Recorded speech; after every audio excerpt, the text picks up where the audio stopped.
que somos muy conscientes de lo que hay en juego. Por eso nos hemos echado hoy a la calle. Desde el primer momento, convencidos, sin dudarlo, no como otros, que han tenido que ir a la huelga de mala gana y a última hora. Porque como otros sindicatos, nosotros no buscamos. Nuestro objetivo no es que el gobierno de Rajoy nos llame para sentarnos a una mesa para negociar algo que es innegociable.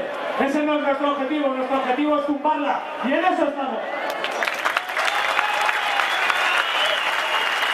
Hemos salido para defender el empleo, para decir que se distribuya la riqueza, para defender los salarios, para decir que se reparta el trabajo reduciendo la jornada, y también para recordar la necesidad de financiar la solidaridad social, porque cuando se condena a miles de personas a la marginalidad, un gobierno no puede mirar para otro lado.